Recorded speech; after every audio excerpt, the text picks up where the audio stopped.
Hello everyone hello everyone welcome to Varnika class. आज की class में हम डिस्कस करेंगे 9th क्लास का जो हमारा चैप्टर चल रहा है वर्क एनर्जी एंड पावर। ठीक है, आज ही हमारा इस चैप्टर का लास्ट लेक्चर होगा। आज हम इसको फिनिश कर देंगे। लास्ट लेक्चर में हमने क्या पढ़ा? वर्क पढ़ा और एनर्जी को डिस्कस किया। एनर्जी को हाफ डिस्कस किया था, सिर्फ काइनेटिक एनर्जी तक। आज हम डिस्कस करेंगे पोटेंशियल एनर्जी। पोटेंशियल एनर्जी क्या होता है बेटा? energy due to its shape, size and position of an object is called potential energy। Is called potential energy. कभी भी एक ऑब्जेक्ट की कॉन्फ़िगरेशन चेंज होती है तो उसमें क्या होती है? पोटेंशियल एनर्जी पैदा होती है।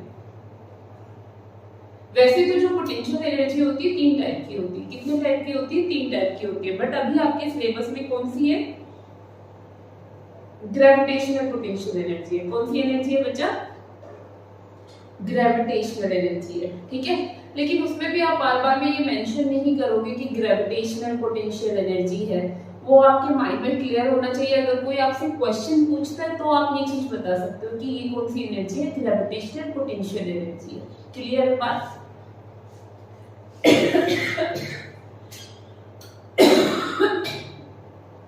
इसका जो फॉर्मूला होता है वो क्या होता है बच्चा? mgh होता है। ये मान लो आपका एक ग्राउंड है, ग्राउंड पे क्या रखा हुआ है? एक ब्लॉक रखा हुआ है जिसका मास कितना है? n है। हमने इसको h हाइट पे क्या करा दिया? डिस्प्लेस करा दिया। अगर मैं किसी एक ऑब्जेक्ट पे फोर्स लगा दी और वो फोर्स लगाने से वो बॉडी क्या हो गई? डिस्प्लेस हो गई। डिस्प्लेस हो गई तो क्या हो गया? वर्क हो गया। और जब बॉडी पे हमने क्या लगाया? फोर्स लगाया और उसी डायरेक्शन में बॉडी डिस्प्लेस हो गई तो वर्क डन का फॉर्मूला क्या होता है? क्या होता है बच्चा? Force into displacement. क्या होता है? Force into displacement. फोर्स क्या होता है बेटा? m into a। डिस्प्लेसमेंट कितना हुआ है? h हुआ है। तो अगर हमारा ग्रेविटेशनल पोटेंशियल एनर्जी हम डिस्कस कर रहे हैं तो हमें पता है जो a होगा ना, a क्या है? एक्सेलरेशन। a किसके इक्वल होगा? एक्सेलरेशन ड्यू टू ग्रेविटी के। तो a की जगह पे हम क्या लिखेंगे? g, और यहाँ पे क्या आ जाएगा? h। ऐसे आपका ये क्या आता है? पोटेंशियल एनर्जी का फॉर्मूला आता है mgh। यहाँ तक क्लियर है? वैसे इसके अलावा मैं एक चीज और बता दूं, सिलेबस में नहीं है फिर भी आपको पता होना चाहिए कि जो पोटेंशियल एनर्जी होती है वो 3 टाइप की होती है। कितने टाइप की होती है बच्चा? 3 टाइप की पोटेंशियल एनर्जी होती है। पहली होती है इलेक्ट्रोस्टैटिक पोटेंशियल एनर्जी, दूसरी होती है इलास्टिक पोटेंशियल एनर्जी और तीसरी होती है ग्रेविटेशनल पोटेंशियल एनर्जी। जो आपकी इलेक्ट्रोस्टैटिक पोटेंशियल एनर्जी होती है, जैसे जो चार्जेस होते हैं वो क्या करते हैं? आपस में लाइक चार्जेस रिपेल करते हैं। वो किस वजह से करते हैं? क्योंकि उनके बीच में कौन सी एनर्जी होती है? इलेक्ट्रोस्टैटिक पोटेंशियल एनर्जी होती है। दूसरी क्या होती है? Elastic potential energy. अभी मैंने बताया ना कि एक ऑब्जेक्ट का शेप, साइज, पोजीशन चेंज होता है, कॉन्फ़िगरेशन चेंज होता है, वो किस एनर्जी की वजह से होता है? इलास्टिक पोटेंशियल एनर्जी की वजह से। किस वजह से? इलास्टिक पोटेंशियल एनर्जी की वजह से चेंज होता है। और जो थर्ड है जो हमें पढ़ना है वो क्या है? Gravitational potential energy. बट आप, मैं फिर से बोल रही हूँ, मेंशन भले ही ना करो तो गलत नहीं होगा, क्योंकि 9th के सिलेबस में यही है पोटेंशियल एनर्जी जो आपको पढ़नी है। जब तीनों होती तो आप बार बार में ये मेंशन करते कि ये इलेक्ट्रोस्टैटिक है, ये इलास्टिक है और ये ग्रेविटेशनल है। तो आप कंफ्यूज ना हो कि सिर्फ इतना याद रखो कि पोटेंशियल एनर्जी का फॉर्मूला ये है। आया कैसे है? ये ऐसे आया। ठीक है, भले ही एनर्जी कोई सी भी हो, काइनेटिक एनर्जी हो, पोटेंशियल एनर्जी हो, सबकी यूनिट क्या होती है बच्चा? जूल होती है। क्या होती है? जूल होती है। एनर्जी भी वर्क की तरह सेम ही डायमेंशन रखती है और सेम ही यूनिट रखती है। एनर्जी भी आपकी क्या होती है? स्केलर क्वांटिटी होती है। क्या होती है बेटा जी? स्केलर क्वांटिटी होती है। इतना माइंड में रखना, ठीक है। आगे जो आपका टॉपिक आता है वो आता है law of conservation of energy. क्या आता है? Law of conservation of energy. It state that energy neither can be created nor can be destroyed. It can change one form to another form. It can change one form to another form. ठीक है? इतना करने के बाद आपको छोटे छोटे क्या दिए जाएंगे? टास्क दिए जाएंगे। जैसे मैंने टास्क तो नहीं बोलूंगी मैं इसको, जैसे मैंने बोल दिया साउंड। तो साउंड क्या करता है? साउंड क्या करता है? चलता किससे? इलेक्ट्रिकल एनर्जी से, इलेक्ट्रिसिटी से चलता है। चलता है तो क्या आती है इसमें? इलेक्ट्रिकल एनर्जी आती है, एनर्जी आती है। और जब साउंड बजता है तो इलेक्ट्रिक एनर्जी किस में कन्वर्ट हो जाती है? साउंड एनर्जी में कन्वर्ट हो जाती है। क्लियर है? ऐसे ही आपका बल्ब है, ट्यूबलाइट हो गई, एलईडी हो गई। बल्ब क्या करता है? इलेक्ट्रिक एनर्जी को किस में कन्वर्ट कर देता है? इलेक्ट्रिक एनर्जी को किस में कन्वर्ट कर देता है बच्चा? लाइट एनर्जी में कन्वर्ट कर देता है। अगर कोई भी ऑब्जेक्ट घूम रहा है, कोई भी ऑब्जेक्ट घूम रहा है तो उसमें कैसी एनर्जी होती है? मैकेनिकल एनर्जी होती है। कैसी एनर्जी होती है बेटा जी? मैकेनिकल एनर्जी होती है। क्लियर है? मैकेनिकल एनर्जी होती है उसमें। अगर हमारी बॉडी से कुछ मूवमेंट हो रहा है तो वो मस्कुलर एनर्जी होती है। जैसे मैंने बोल दिया हम क्या कर रहे हैं? बाइसिकल चला रहे हैं। जब हम बाइसिकल चलाएंगे तो क्या होगा? पहिया घूम रहा है ना वो, तो आप इसमें दोनों चीज कर सकते हो। या तो यूं कह सकते हो घूम रहे हो तो बॉडी मोशन में भी आएगी तो आप इसमें दोनों चीजें बोल सकते हो। पहली चीज ये कि मस्कुलर, जब हम साइकिल चला रहे हैं, बाइसिकल चला रहे हैं तो क्या होता है? मस्कुलर एनर्जी काइनेटिक एनर्जी में चेंज होती है। या फिर यूं भी बोल सकते हो कि मैकेनिकल एनर्जी काइनेटिक एनर्जी में चेंज होती है। दोनों ही क्या है? ठीक है आपका। ठीक है, तो ये चीजें आपको एक बार देख लेनी है बुक से।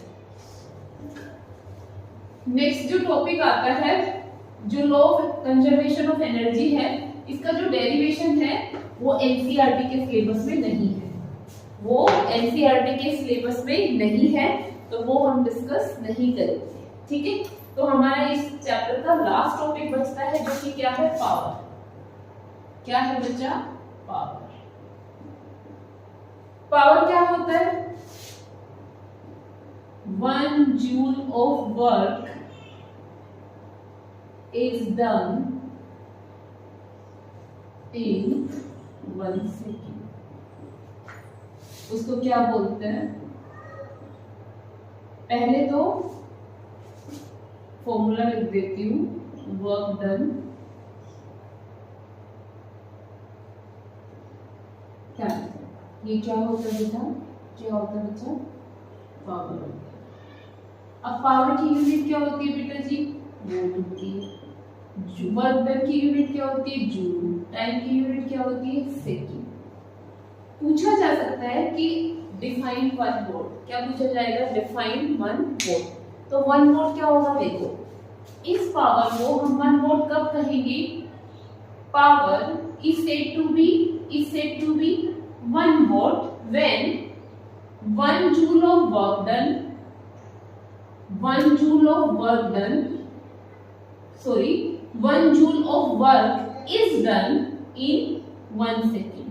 In 1 second. फिर से सुनो, power is said to be 1 watt when 1 joule of work is done in 1 second is called power.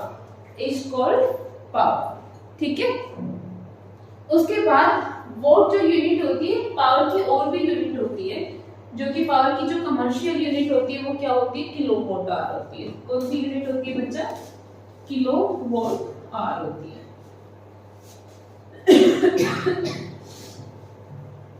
मेरी थोड़ी तबीयत खराब है, इस वजह से आवाज थोड़ी ऐसी आ रही है।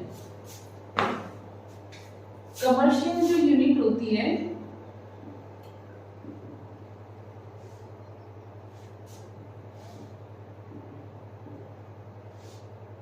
पावर की, वो क्या होती है? 1 किलोवाट आवर होती है। ठीक है, थोड़ा ऊपर लिखती हूँ मैं इसको ताकि डेरिवेशन करा सकूं। 1 किलोवाट आर किसके इक्वल होती है बच्चा 3.6 इंटू 10 की पावर 6 जूल के इक्वल होती है।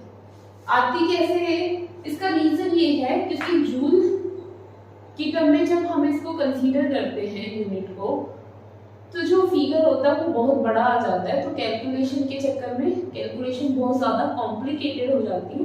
तो उसका हमने ये तरीका निकाला कि इसको हमने किस में कन्वर्ट कर दिया, इतनी जूल को क्या लिखा हमने 1 किलोवाट आवर लिखा, और जो यूनिट वगैरह आती है फिर किस में आती है हमारी किलोवाट आवर में आती है। ठीक है 1 किलोवाट में कितनी वॉट 1000 वॉट, और 1 आवर में कितनी सेकेंड 3600 सेकेंड। वॉट क्या होता है 1 वॉट क्या होता है 1000 वॉट क्या होगा 1000 जूल अपॉन 1 सेकेंड।